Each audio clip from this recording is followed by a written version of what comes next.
బలపరచండి.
యోబు గ్రంథం 27వ అధ్యాయము 5-6 వచనాలు.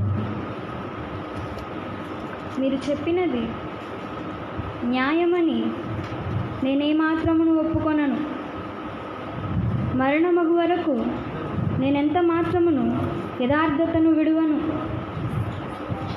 నా నీతిని విడువక గట్టిగా పట్టుకొందును. నా ప్రవర్తన అంతటి విషయములో నా హృదయము నన్ను నిందింపదు.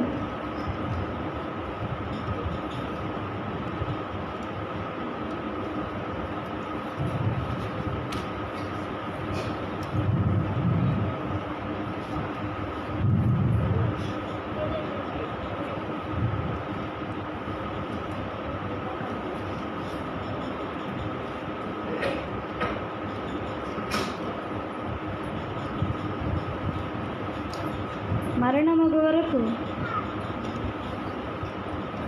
నేనెంత మాత్రమును యథార్థతను విడువను.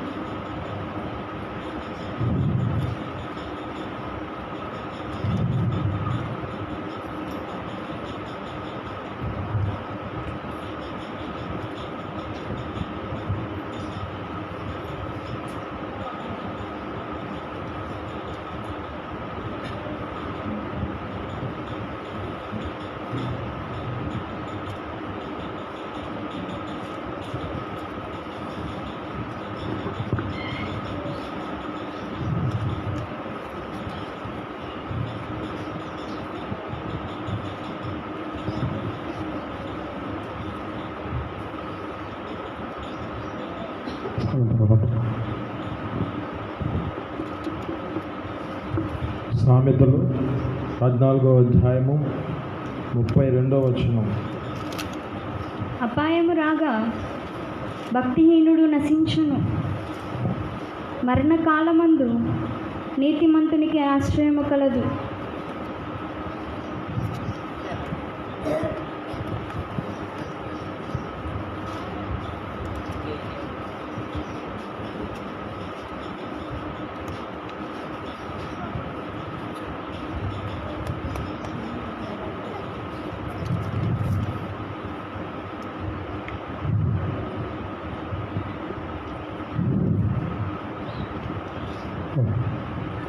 అపాయము రాగా భక్తిహీనుడు నశించును. మరణకాలమందు నీతిమంతునికి ఆశ్రయము కలదు.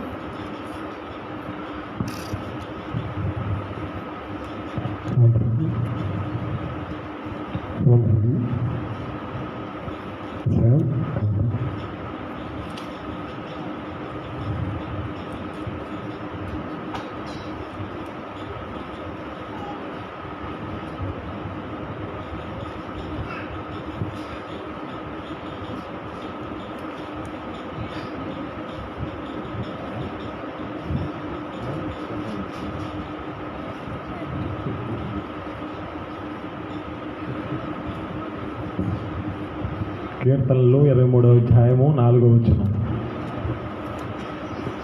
గాఢాంధకారపు లోయలో నేను సంచరించినను ఏ అపాయమునకు భయపడును. నీవు నాకు తోడయ్యుందువు. నీ దుడ్డు కర్రయు నీ దండమును నన్ను ఆదరించును.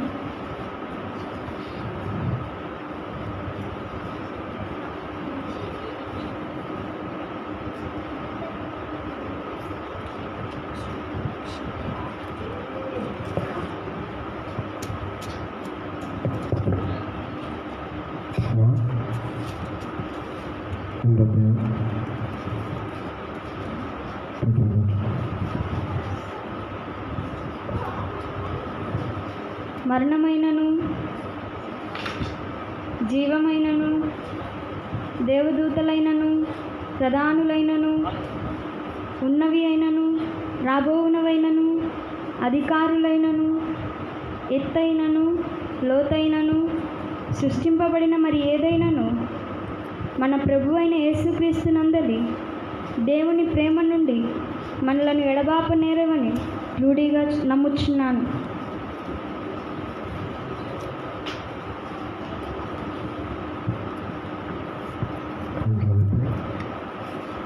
మరణమైనను జీవమైనను దేవదూతలైనను ప్రధానులైనను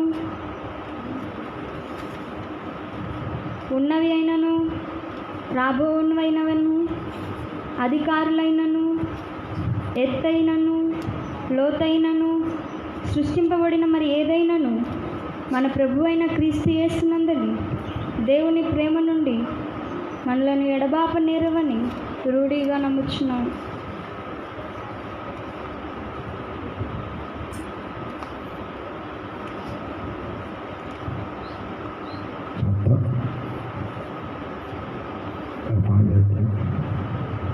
యోహాను సువార్త 10వ అధ్యాయం 28వ వచనం. నేను వాటికి నిత్య జీవమునిచ్చుచున్నాను కనుక అవి ఎన్నటికి నశింపవు. ఎవడును వాటిని నా చేతిలో నుండి అపహరింపడు.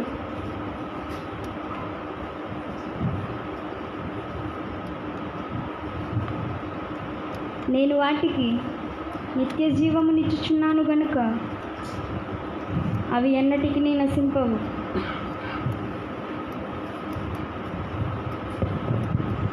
ఎవడును వాటిని నా చేతిలో నుండి అపహరింపడు.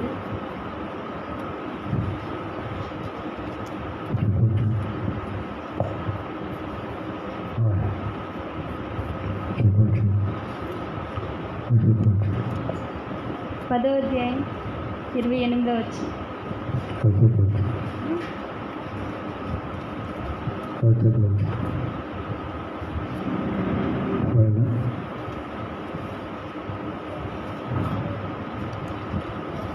దేవుని చేత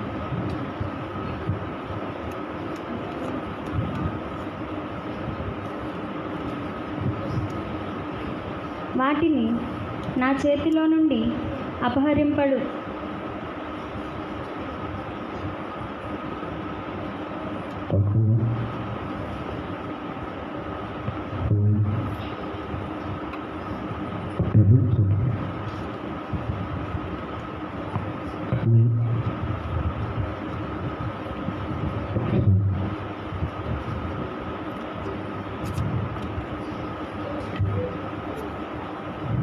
నేను వాటికి నిత్య జీవమునిచ్చుచున్నాను కనుక అవి ఎన్నటికి నశింపవు.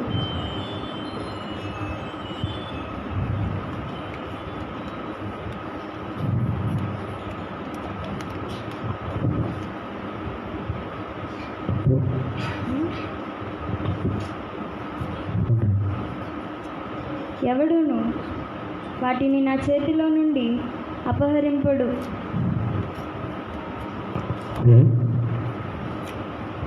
వాటిని నా చేతిలో అపహరింపడు.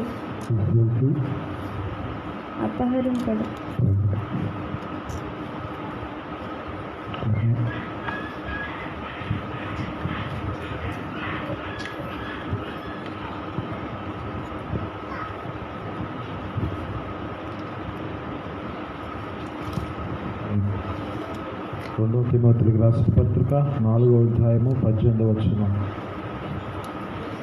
ప్రభువు ప్రతి దుష్కార్యము నుండి నన్ను తప్పించి తన పరలోక రాజ్యమునకు చేరినట్లు నన్ను రక్షించును. యుగయుగములు ఆయనకు మహిమ కలుగునుగాక.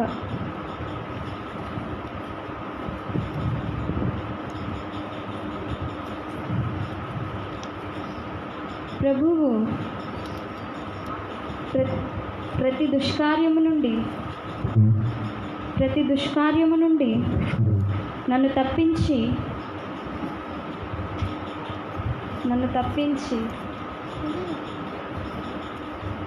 తన పరలోక రాజ్యమునకు చేరునట్లు నన్ను రక్షించును.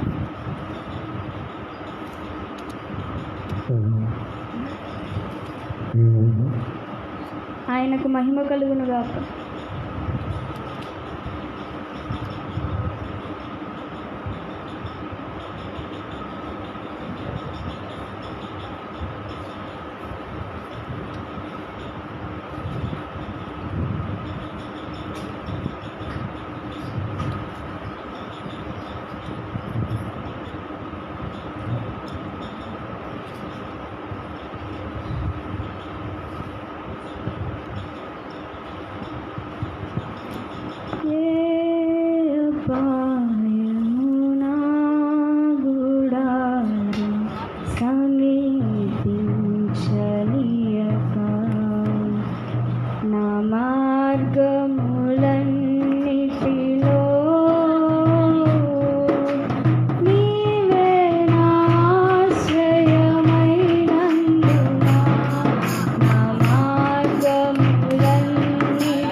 Hallelujah. Praise the Lord. Volume benching.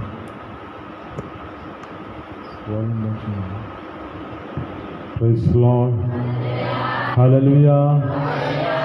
దేవుని యొక్క పరిశుద్ధ నామన కూడి వచ్చిన ప్రతి ఒక్కరికి వందనాలు తెలుపుకుంటూ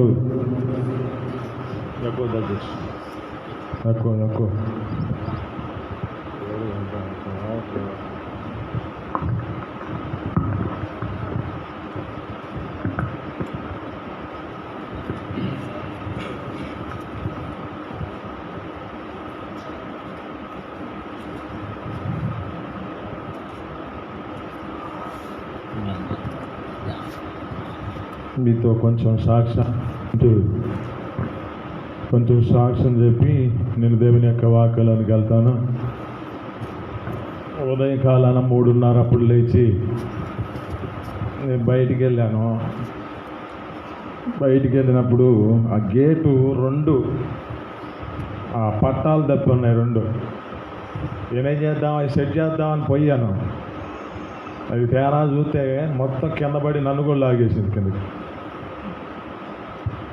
దేవుడి కృపను బట్టి ఏ అపాయం కలగ చేయకుండా ఆ షేక్ అయితే వచ్చినాయి, కొంచెం అదరు చూస్తానే ఉన్నాయి, నెప్పుడుతానే ఉన్నాయి. కానీ దేవుడి కృపను బట్టి ఎలాంటి అపాయం కలగ చేయకుండా దేవుడు కాపాడాడు. అందరు బట్టి దేవునికి స్తోత్రం. స్తోత్రం. దేవుని యొక్క మహాకృప చొప్పున దేవుడు నాకు ఇచ్చిన దండను బట్టి మొన్న బుధవారం దినమున ఒక ప్రాంతంలో దేవుని యొక్క వాక్యాన్ని ప్రకటన చేయడానికి అర్హతనిచ్చాడు. ఆ దేవుని సన్నిధిలో ఆ వాక్యమును బోధించడానికి, అక్కడున్న బలహీనుల కొరకు ప్రార్థించడానికి దేవుడు నాకు మంచి అవకాశం ఇచ్చాడు. అందుని బట్టి దేవునికి స్తోత్రం చేద్దాం.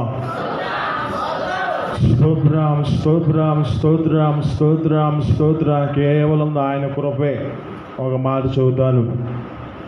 సేవ అనుభవంలోనికి తీసుకొచ్చినప్పుడు ఒక మాట అనుకున్నారు సేవకులే. కానీ పాస్టర్ గారు అడుగుతున్నప్పుడు సేవకులు అంటున్నాడు, ప్రార్థన చేయటం కూడా రాదన్నారు. అలాగుంది నా పని. ప్రార్థన చేయటం కూడా రాని స్థితిలో నేను సేవకు రావాలని ఆలోచన చేద్దా. అప్పుడున్న పరిస్థితి అలాంటిది. దేవుడి మహాకృపను చొప్పున దేవుడు ప్రార్థన కొంతమంది యొక్క ఆన్లైన్లో వచ్చిన వారి జీవితాల్లో కొంతమంది వారు ప్రార్థన చేయించుకున్న దాన్ని బట్టి దేవుడు గొప్ప కార్యాలు జరిగించబడ్డాయని మొన్నటి అవతలకు దినమున ఒక దినములు చెప్పారు. అలాగే నిన్నటి దినమున ఒకరు చెప్పారు. దేవుని మహాకృప చొప్పున ఏమిటంటే, కలెక్టర్ తర్వాత అధికారం పొందుకొని ఆ కలెక్టర్ తర్వాత సంతకం పెడితే కానీ ఆ అధికారం ఆ యొక్క స్థితిని బట్టి అది చెల్లించబడింది. అధికారి సీట్లో కూర్చునేటప్పుడు ఆ అధికారి కూడా ఫోన్ చేసి ప్రార్థన చేసుకొని కూర్చున్నాడు. ఆమేన్, హల్లెలూయా. దేవుడు గొప్ప ధన్యత మనకిచ్చిన భాగ్యం. ఈ నిత్యజీవ మినిస్ట్రీస్ని దేవుడు అంచెలంచెలుగా అనేక ప్రాంతాలకు విస్తరించునుగాక. ఆమేన్. ఇది కేవలం మన యొక్క స్వార్థం కాదు, కానీ దేవుని కృప, ఆయన కృప విస్తరించబడాలి. నేను అంతకుముందు చెప్పాను, ఈ యొక్క మినిస్ట్రీస్ని దేవుడు అంచెలంచెలుగా అనేక ప్రాంతాలకు తీసుకెళ్ళాలి. ఒకటి మనకిచ్చిన వాగ్దానం ఇక్కడ లేదు కదా, నిన్ను అత్యధికముగా అభివృద్ధి పొందించేదను. ఆమేన్. అంటే ఈ అభివృద్ధి మన జీవితాలలో ఆత్మీయ స్థితిగా ఉండాలి. లోక సంబంధమైనదిగా కాదు, కానీ ఆత్మ సంబంధముగా దేవుడు అనేకమైన విషయాలలో అభివృద్ధి కలుగజేస్తూ అనేక మందికి ఒక మాదిరికరంగా మన జీవితాలను చేయాలి. ఆమేన్, హల్లెలూయా. ఇక్కడ ఉన్న మాటలు మనం శ్రద్ధగా ఆలకిద్దాం. యోబు గ్రంథం మరలా చదువుదాం. 27వ అధ్యాయము 5-6 వచనాలు మనం చదువుకుందాం.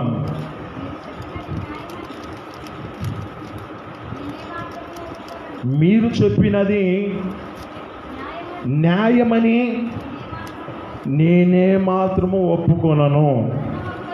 మరణము వరకు నేనెంత మాత్రమును యథార్థను విడువను.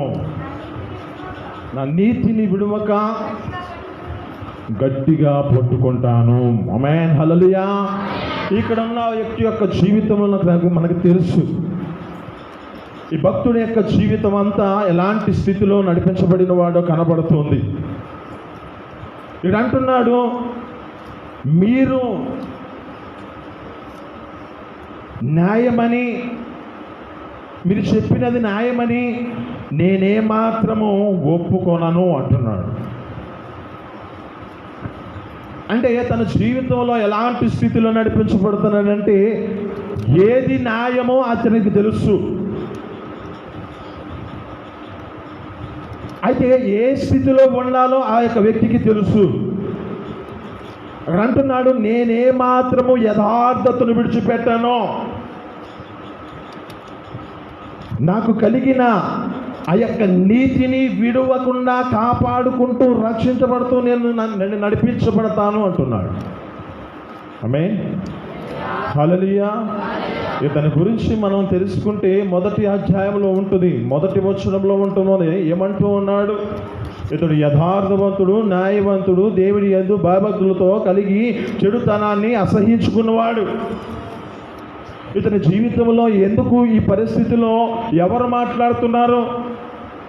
వారు చెబుతున్న మాటలను బట్టి ఇక్కడ అంటున్నాడు, మీరు చెప్పినది నాకు న్యాయమని, నేను న్యాయమని ఏమాత్రము ఒప్పుకోను.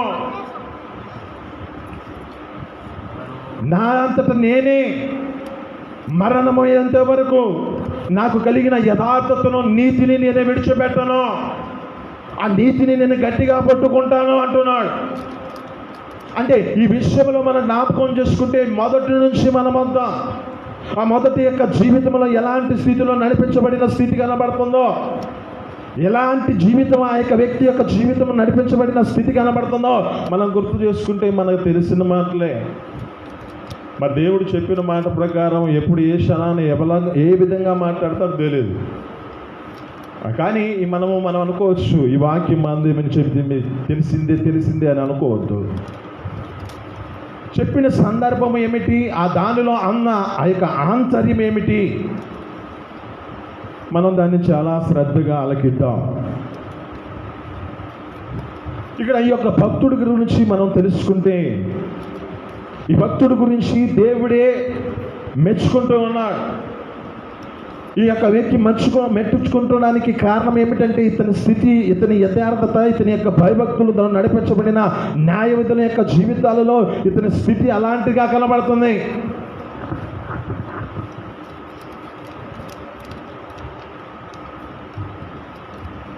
దేవుడే మంచి సాక్ష్యాన్ని చూస్తూ ఉన్నాడు. అయితే ఇక్కడ అపవాది ఎదుట చెబుతున్నాడు, నా యొక్క భక్తుడిని నువ్వు చూసావా?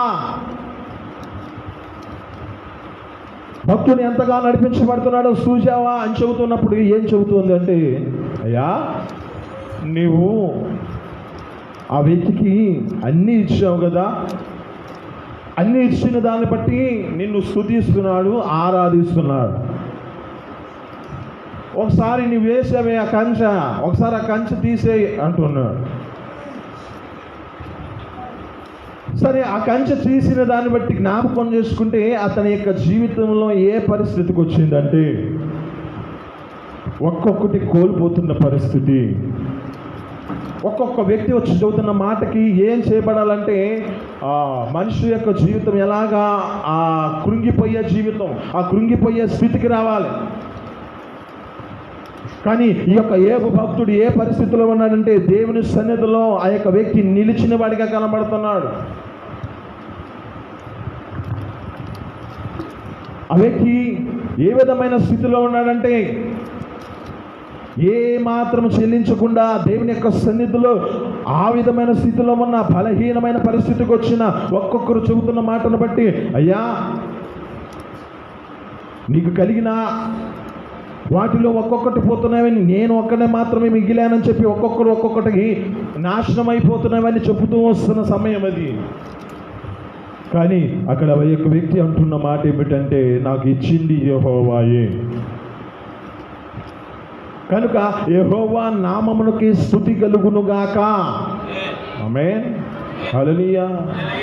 అక్కడ అంటున్న మాటలో మనం చాలా శ్రద్ధగా ఆలకిస్తే ఈయన నీతిని విడిచిపెట్టలేదు, ఈయనక కలిగిన యథార్థతను విడిచిపెట్టలేదంటుంది. ఇక్కడ అంటున్న మాటల్లో జ్ఞాపకం చేసుకుంటే ఇక్కడ ఏమంటున్నాడంటే, నేను వాటికి నిత్య జీవం ఇచ్చుతున్నాను కనుక వాడు ఎంత మాత్రము నశింపడు. ఇప్పుడు ఏ పరిస్థితికి వచ్చింది? అతనికి కలిగినవన్నీ నాశనం అయిపోతున్న పరిస్థితిలో వ్యక్తి ఏం చేయాలి? బలహీనమైన పరిస్థితికి రావాలి. బలహీనమైన పరిస్థితులు రాకుండా అక్కడ అంటున్న మాట ఏమిటంటే, యెహోవా నాకు ఇచ్చెను, యెహోవా నామమునకే స్తుతి కలుగును గాక, యెహోవాయే తీసుకొనెను.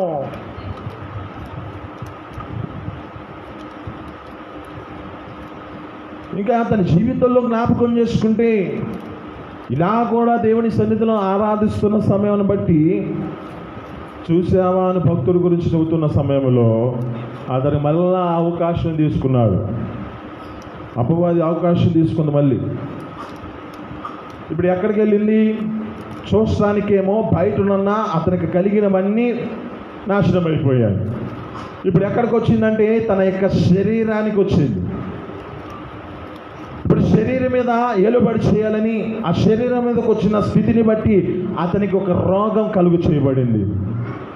ఆ స్థితిని బట్టి జ్ఞాపకం చేసుకుంటే ఆ వ్యక్తి ఏం చేస్తున్నాడంటే పెంకులతో ఆ గోక్కుంటున్న పరిస్థితి. ఆ యొక్క కురుపుల చేత నింపబడిన వాడై ఆ పెంకులతో ఆ యొక్క గోక్కుంటున్న పరిస్థితిలో తనకు కలిగిన భార్య చెబుతుంది. ఏమని చెబుతుందంటే, చదువుకుందాం. 2వ అధ్యాయము 9వ వచనం. అతని భార్య వచ్చి నువ్వు ఇంకను యథార్థతను వదలక ఉందువా, దేవుణ్ణి దూషించి మరణము కమ్మెనెను. చూడండి ఇక్కడ ఏమంటుంది అంటే, తన పక్కనే ఉంది భార్య. ఈ భార్య చూస్తుంది ఏ పరిస్థితిలో ఉన్నవాడు, ఏ పరిస్థితికి వచ్చాడో అంతా గమనిస్తున్న వ్యక్తి. అయితే ఆ యొక్క జీవితంలో జ్ఞాపకం చేసుకుంటే ఆ స్థితిని అంతా గమనించిన వ్యక్తి ఏం చేస్తుందంటే, ఇంకెందుకయ్యా ఈ యథార్థత, ఎందుకు నీకు, ఎందుకు ఈ విధమైన స్థితిలో ఈ కురుపుల చేత నింపబడి ఎంతగా బాధగా చెందుతావు? ఇక దేవుణ్ణి దూషించి నీకున్న యథార్థతను విడిచిపెట్టి మరణంగా అని భార్య చెబుతుంది. అప్పుడు అంటున్న మాట ఏమిటంటే, ఆయన చేసిన మేలులను బాగానే అనుభవించావు కదా, కీడు కూడా అనుభవింపతగదా అంటున్నాడు. అంటే ఇక్కడ జ్ఞాపకం చేసుకుంటే చేసిన మేలులప్పుడేమో మనుషుల జీవితాలు ఎలాగుంటాయి అంటే సంతోషంగా దేవుని సన్నిధులు ఆరాధించేవారిగా మార్చబడతారు. ఏదైనా కీడు కానీ ఏదైనా బలహీనమైన పరిస్థితి వస్తే దేవుని సన్నిధి లేదు, ఏమి లేదు, ఇక పరిస్థితి ఎలాగ ఉంటుందో. ఇప్పుడు అల్ప విశ్వాసం ఎవరిలో ఉందంటే తన భార్యలో ఉన్నది. ఈ భార్య ఏం చెబుతుందంటే, ఇంకెందుకయ్యా యథార్థత, దేవుని దూషించి నీకున్న యథార్థతను విడిచిపెట్టి మరణంగా అంటుంది. అంటే ఏ పరిస్థితిలో ఉంది మా, ఏ జీవితాన్ని కలిగి ఉన్నదంటే అల్ప విశ్వాసము చేత నడిపించబడుతున్న పరిస్థితుల్లో కూడా ఇక్కడ ఈ యొక్క వ్యక్తి జీవితం ఎలాంటి స్థితిలో ఉన్నాడంటే ప్రతి విషయాలలో ఈ యొక్క వ్యక్తి నీతిని ఏమాత్రం విడిచిపెట్టిన వాడు కాదంట. ఆయన అంటాడు, తన నోటి ద్వారా ఏ పాపము చేయలేదంటాడని చివరి మాటలో. ఏ విషయమందు ఏపు నోటి మాట వలన పాపము చేయలేదు. అంటే ఇతడు ఎంతగా యథార్థతతో నీతితో నడిపించబడిన వాడిగా కనబడుతున్నాడు. అంటే ఇతని యొక్క జీవితం ఎలాంటి స్థితిలో ఉన్న స్థితి, ఆ దేవునిలో అంతగా తన జీవితాన్ని నడిపించుకున్న వాడిగా కనబడుతున్నాడు. ఇక్కడ అంటున్న మాటలు అందుకే తన స్నేహితులే చూస్తున్న మాటలను బట్టి ఇక్కడ అంటున్నాడు, మీరు చెప్పేది న్యాయమని నేనెంత మాత్రం ఒప్పుకోను, మరణమైన నేనెంత మాత్రం యథార్థతను విడవను, నాకు కలిగిన నీతిని నేను విడిచిపెట్టను అంటున్నాడు. ఎందుకు అంటున్నాడు? ఒక నిరీక్షణ. 19వ అధ్యాయం 25వ వచనం.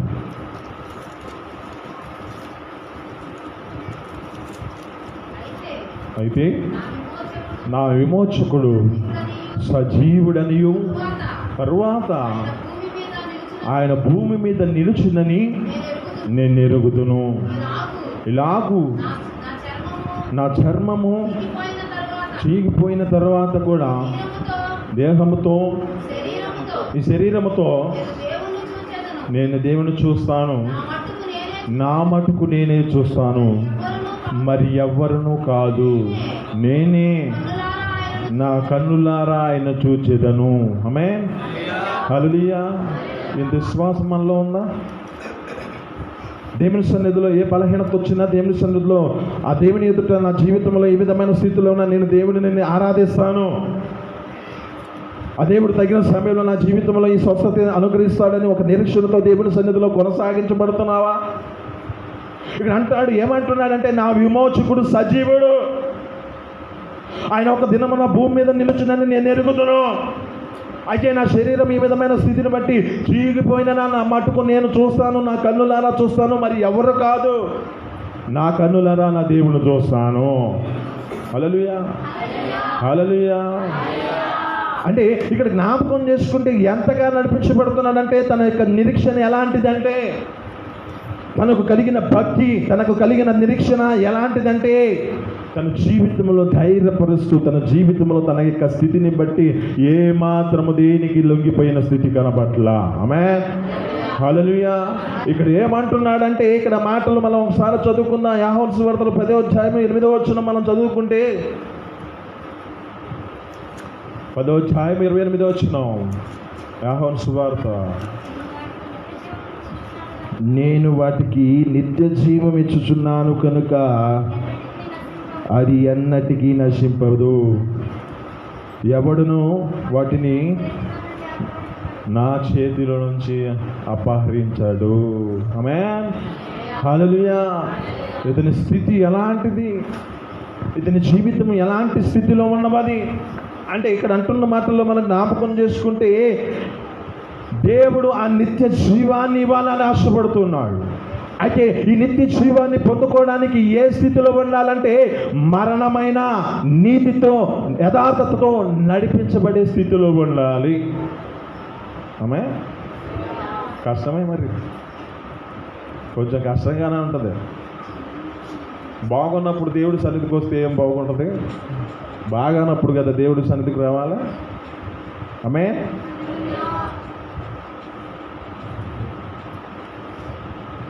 బాధలు వచ్చినప్పుడు కదా దేవుని సన్నిధికి, అంటే సంతోషంతో ఉన్నప్పుడు కదా దేవుడి సన్నిధికి వచ్చేది. అంటే బాధలుంటే దేవుడి సన్నిధికి వస్తున్నావా?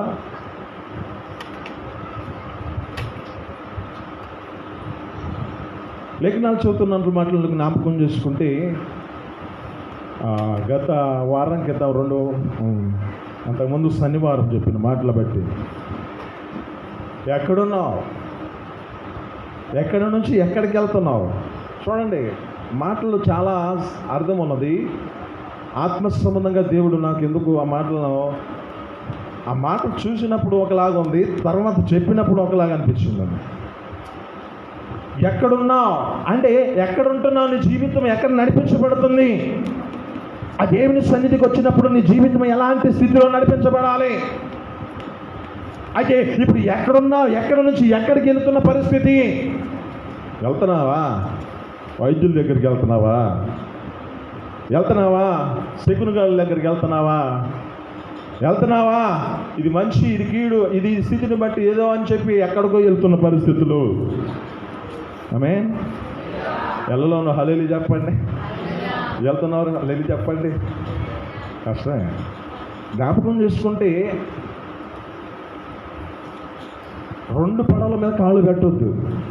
ఒకటి అటన్నా ఉండాలి, లేకపోతే ఇటన్నా ఉండాలి. ఇక్కడ అంటున్న మాటలు చాలా శ్రద్ధగా ఆలకిస్తే ఇప్పుడు నువ్వు ఎక్కడున్నావు, ఎక్కడికి వెళుతున్నావు? దేవుని సన్నిధిలో నడిపించబడిన నీ జీవితంలో ఎలాంటిది నేర్చుకుంటున్నావు? ఆ దేవుని సన్నిధిలోనికి వచ్చిన నీ జీవితంలో ఒక యథార్థత, నీ జీవితంలో ఆ నీతి గట్టిగా పట్టుకుంటున్న స్థితి ఉన్నా?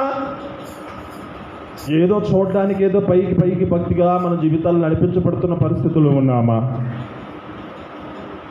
ఆ దేవుని సన్నిధికి వచ్చినప్పుడు మన జీవితాల్లో ఏం కావాలంటే నిజమైన యథార్థత కావాలి, నిజమైన భక్తి కావాలి. నిజమైన భక్తి మన జీవితాలలో ఏం చేస్తుందంటే ధైర్యం పుట్టిస్తుంది. నిజమైన భక్తి ఏం చేస్తుందంటే మన జీవితాలలో ఏ పరిస్థితుల్లో ఉన్నా, ఏ స్థితిని బట్టి తన జీవితంలో ఏమంటుందంటే ఆ యొక్క వాటికి నేను నిత్య జీవాన్ని ఇస్తా కానీ ఏమాత్రం నశింపవు, వాటికి నిత్యము బ్రతకడానికి జీవాన్ని ఇస్తాను కనుక అవి ఏమాత్రము నశించవు. నశించకుండా ఉండాలంటే ఏం చేయబడాలి? దేవుని సన్నిధిలో మన జీవితాలలో ఇచ్చిన మార్గములో, ఆ న్యాయములో నీ జీవితం నడిపించబడాలి. ఎవరు చెప్పిన మాట ప్రకారం నువ్వు నడిపించబడే స్థితి ఉండకూడదు. అక్కడ అంటున్న మాట అదే, మీరు చెప్పిన మాటలో నేను న్యాయమని నేను ఒప్పుకోను. నాకు దేవుడు ఒక మార్గం చూపించాడు, ఆ మార్గంలో నేను మరణమైన నీతిని విడిచిపెట్టను. ఆ మార్గంలో మరణమైన నేను నీతిని, యథార్థతను విడిచిపెట్టను అంటున్నాడు. ఎందుకు ఈ మాట అంటున్నాడు? ఒక నిరీక్షణ, నా దేవుణ్ణి నేను చూస్తాను, నా కన్నులారా నేనే చూస్తాను, మరి ఎవరు కాదు. అతని జీవితంలో జ్ఞాపకం చేసుకుంటే ఎలాంటి స్థితిలో అంటున్నాడు అంటే, అతని యొక్క స్థితిని గుర్తు చేసుకుంటే అతడు కన్నుల ద్వారా కూడా నిబంధన చేసుకున్నాడు. ఈ లోకంలో పరిస్థితులను బట్టి, ఏ విధమైన పరిస్థితికి వెళ్తున్న పరిస్థితులను బట్టి జ్ఞాపకం చేసుకుంటే అతడు కన్నుల ద్వారా నిబంధన చేసుకున్నాడు. మరి నువ్వు దేవుని సన్నిధికి వస్తున్నావు, దేవుని సన్నిధిలో నడిపించబడుతున్నావు. నీ జీవితంలో ఇక్కడికి వస్తున్న స్థితిని బట్టి, ఈ దేవుని యొక్క సన్నిధికి వస్తున్న నీ జీవితంలో ఆ దేవుని సన్నిధిలో పొందుకుంటున్న మేలును బట్టి నీ జీవితంలో ఆ నీతి యథార్థ క్రియలను జరిగించబడుతున్నాయా, లేక లోకపరమైన వాటిలో గెలుతున్న పరిస్థితులా? మళ్ళీ ఎక్కడికో కాదులేండి, దేవుడి సన్నిధిలో కూడా ఉన్నాయి. అంటే పలానా చాటుకి వెళ్తే, పలానా చాటుకి వెళ్తే, పలానా చాటుకి వెళ్తే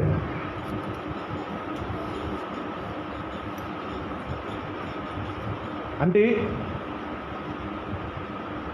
నువ్వు ఉన్న చోట నీకు నీ జీవితంలో స్వస్థత పొందుకుంటావని నీ విశ్వాసం నీకు లేదా? అంటే నీవున్న నీ స్థితిని బట్టి ఇక్కడ నీ జీవితంలో మేలులను నీ జీవితంలో కలిగి ఉంటున్నావని నీ స్థితిని బట్టి ఆ మేలులు నీకు కలుగుతాయనే ఒక నమ్మకం లేదా? ఎక్కడున్నా మన జీవితాల్లో ఒకటే నిరీక్షణ, విశ్వాసం ఉంటే దేవుడు కార్యం చేస్తాడు. ఆమేన్, హల్లెలూయా, హల్లెలూయా. 10 మంది కుష్ఠరోగులు ఉన్నారు. ఈ కుష్ఠరోగులు ఏం చేస్తున్నారంటే కేకలు వేస్తున్నారు దేవుని ఎదుట. కేకలు వేస్తున్న స్థితిని బట్టి జ్ఞాపకం చేసుకుంటే దేవుడు అంటున్నాడు, ఏమని చెబుతున్నాడంటే, మీరు వెళ్ళి ఈ యాజకులకి కనపరుచుకోండి. ఆమేన్, హల్లెలూయా, హల్లెలూయా.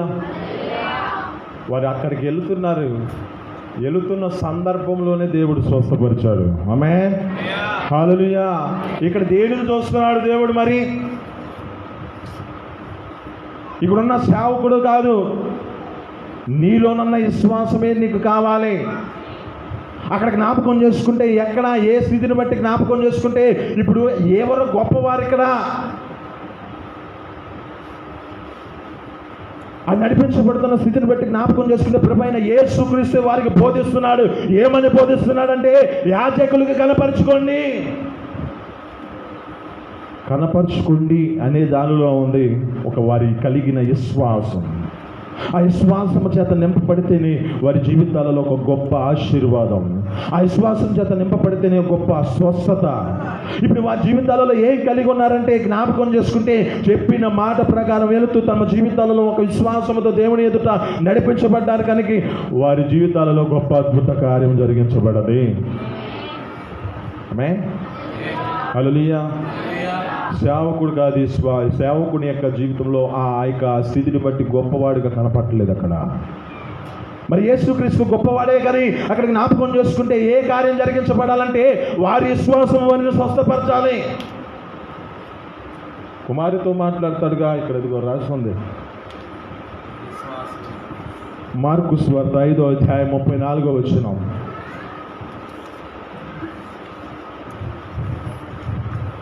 మార్కు సువార్త 5వ అధ్యాయం 34వ వచనం.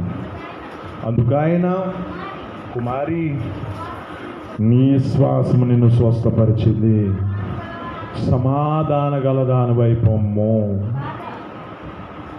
చాలు. ఇక్కడ ఉన్న మాటలు జ్ఞాపకం చేసుకుంటే ఏం మాట్లాడుతున్నాడు ఆయన? ఎవరిది వారిదే. నీది నాకు రాదు, నాది నీకు రాదు.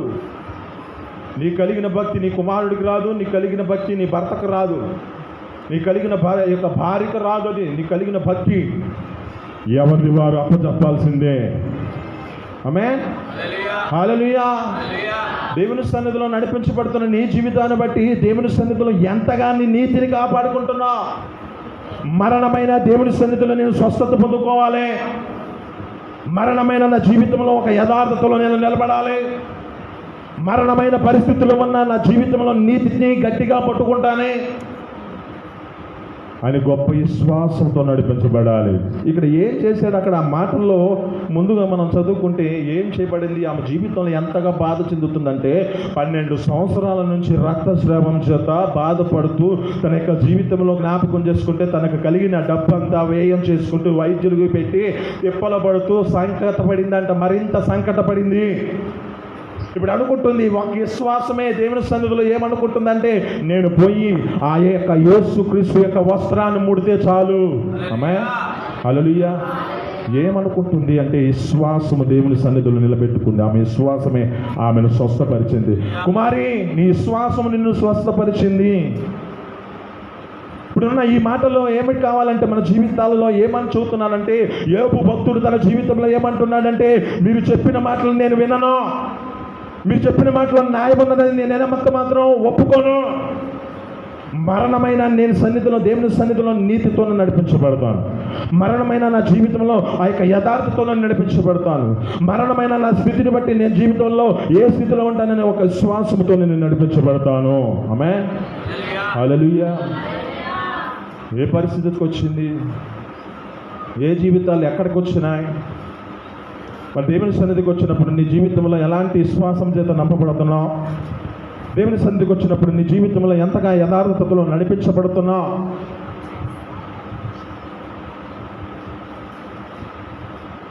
యోబు భక్తుడు అంటున్నాడు, ఆ భక్తుడే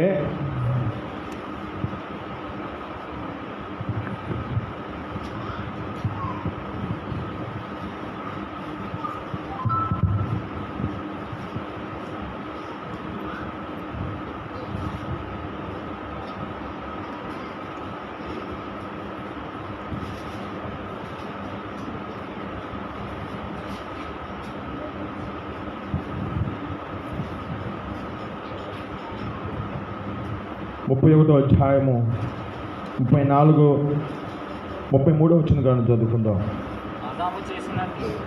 ఆదాము చేసినట్లు నా దోషము దాచిపెట్టుకొని మహాసమూహమునకు భయపడి కుటుంబ తిరస్కారమునకు జడిసియు నేను మౌనముగా ఉండి ద్వారము దాటి బయలు వెళ్ళక రొమ్ములో నా పాపము నేను కప్పుకొని ఎడలా పరమనున్న దేవుని దృష్టికి ఏమంటున్నాడు ఇక్కడ? ఎవరికో భయపడి ఎవరికో ఏ స్థితిని బట్టి నడిపించబడి నీవు నడిపించబడాల్సిన నడక మార్గం మర్చిపోయి ఇప్పుడు వేటిలోకి పోతున్నావు? మహాసమూహానికి భయపడే స్థితిలోనికి వస్తున్నావు. ఏం చేయబడుతుంది అంటే మాది కాదు, కొంచెం పెద్దోళ్ళు ఒప్పుకోవట్లేదు. ఏ పరిస్థితికి వెళ్తుంది?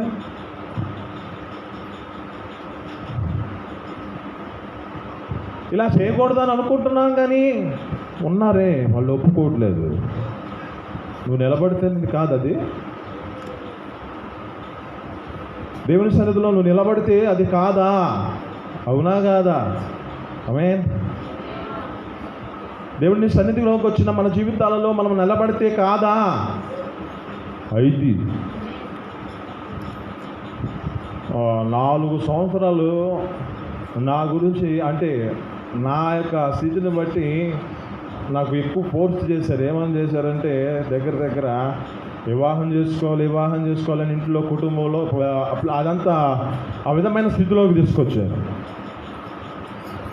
నేనన్నా నేను చేసుకోను. ఇంకా కొన్ని ప్లాన్లు వేశారు, మరి చెప్పకూడదు కానీ కొన్ని చెబుతున్నాను. ఏమంటే కొంత విధంగా కొన్ని మెసేజ్లు నాకు మెసేజ్లు వచ్చినాయి. నేను మెసేజ్లు ఏంటంటే ప్రార్థన చేసేవాళ్ళకి ప్రార్థన చేస్తాం కాబట్టి ఎలాగ తీసుకొస్తున్నారంటే దాన్ని ఏ విధమైన స్థితిలోకి తీసుకురావాలో ఆలోచించిన స్థితిలోకి వచ్చింది అది. తర్వాత నేను గుర్తుపట్టి చాలని ఆమె హల్లెలూయా. మరి నీకు ఇచ్చిన విశ్వాసం ఎలా ఉండాలి? నీకు ఇచ్చిన యథార్థతను ఏం చేయాలి? నీకు ఇచ్చిన నీతిని నువ్వు జాగ్రత్తగా కాపాడుతున్నావా? ఆ నీతిలో నడిపించబడుతున్నావా? లేక మహాసమూహానికి భయపడి ఆదాము ఏ విధంగా రొమ్ములో పాపాన్ని పెట్టుకొని వేషధారిగా మార్చబడ్డాడు. ఇప్పుడు అంటున్నాడు ఈ యొక్క ఏపు భక్తుడు అంటున్నాడు, నేను అలాగుంటే వేషధారిగా మార్చబడతా, ఆ పరమనున్న దేవుని దృష్టికి నేను వేషధారిగా మార్చబడతా.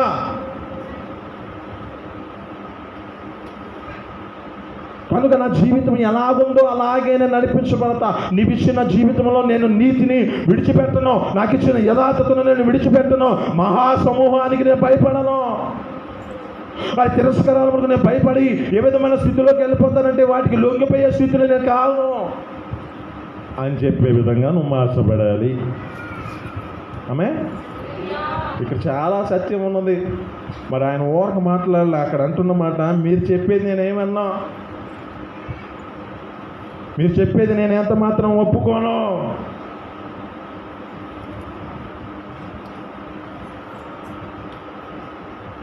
మోషే గారు ఏ పరిస్థితిలో ఉన్నాడు? ఫరో కుమార్తె అని అనిపించుకోవడానికి ఒప్పుకోలేదంట. మరి ఆమె హల్లెలూయా.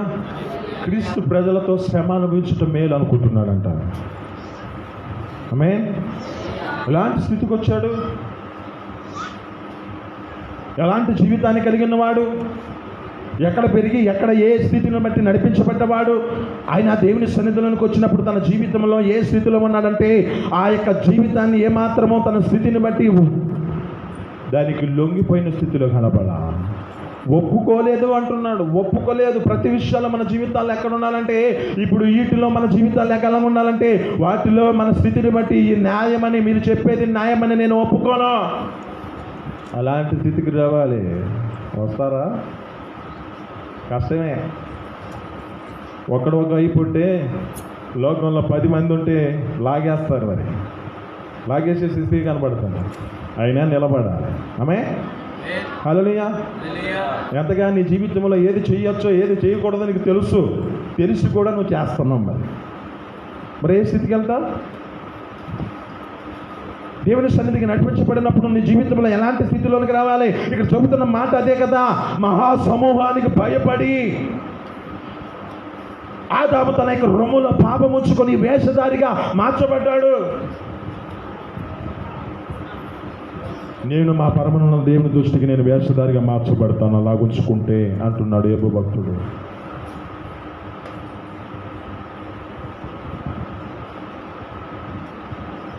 ఆ దేవుని సన్నిధికి వచ్చిన నీ జీవితంలో, ఆ దేవుని సన్నిధిలో నడిపించబడుతున్న నీకు నేర్పించిన నేర్పు ఏమైపోతుంది? సేవకులు నేర్పించారు, అంతకుముందు సేవకులు నేర్పించారు. ఈ సేవకులు అంతా సేవకులు నేర్పించినంత నేర్పు ఇప్పుడు ఏమైపోయిందంటే, ఇప్పుడు ఎలాగుందంటే అంతకుముందు వేరు, ఇప్పుడు వేరు, ఇంకా ఇప్పుడు ముందు వేరు. ఎలాగుందంటే అంతకుముందు కనపడలా, ఓకే అయిపోయింది. సేవకుడు చెప్పిన మాట ప్రకారం జీవించారు. 2, ఈ సేవకుడికి భయపడి ఆ స్థితిని బట్టి ఆపివేసుకున్నారు. ఇప్పుడు ఏమైంది? ఇప్పుడు పబ్లిక్ అయిపోయింది. ఇప్పుడు ఏ పరిస్థితికి వచ్చింది? సేవకులు నేర్పించిన నేర్పు ఏమైపోయింది? ఇశ్రాయేలు ప్రజలకు నడిపించిన నడక మోషే ఏ విధంగా నడిపించాడో మరి ఆ నడకను మర్చిపోయి ఇప్పుడు మాకు కావాల్సింది ఏమిటంటే దేవత కావాలి, దేవుడు కావాలి, మమ్మల్ని నడిపించే నాయకుడేడి అని చెప్పి ఇప్పుడు ఏం చేసుకున్నారంటే, వారి జీవితాలలో ఏం చేసుకున్నారంటే వారికి ఇచ్చిన బంగారమును బట్టి ఒక పోత పోయగా ఆ పోత ఏం చేయబడిందంటే ఒక ఎద్దు రూపం ఆకారంలోకి వచ్చి ఉండగా ఇదే మా దేవుడు అని ఆరాధిస్తున్న పరిస్థితి. మరి మోషే నడిపించాడు కదా, మరి అంత నడిపించినప్పుడు మార్గంలో ఎన్ని తెలుసు మీకు, ఎన్ని అనుభవాలు ఉంటాయి అంటే మిమ్మల్ని కాదు, ఇశ్రాయేలు ప్రజల గురించి. ఇప్పుడు మీ సేవకులు నడిపించిన నడకను బట్టి మీకు నడిపించిన ఒక నడక ఉందా? మరి ఈ నడకలో ఎంతవరకు మిమ్మల్ని నడిపించారో మీకు తెలుసా లేదా? తెలుసు కదా, తెలుసా లేదా? నన్ను క్షమించండి, ఎక్కువ పోతున్నానని మీరు క్షమించండి. ఎందుకో మరి దేవుడు మరి మాట్లాడమంటున్నాడు. ఇంకా నీ యథార్థతలోకి రావాలని, ఇంకా నీతి క్రియలలోకి రావాలని మరి మాట్లాడుతున్నాడు. మరి దానిని మేము అప్పగించుకుంటే మేలు, మీకు ఆశీర్వాదం. ఈ మాటలు మీ వినికిడిలో దీవించి ఫలించును గాక. మోకరిద్దాం.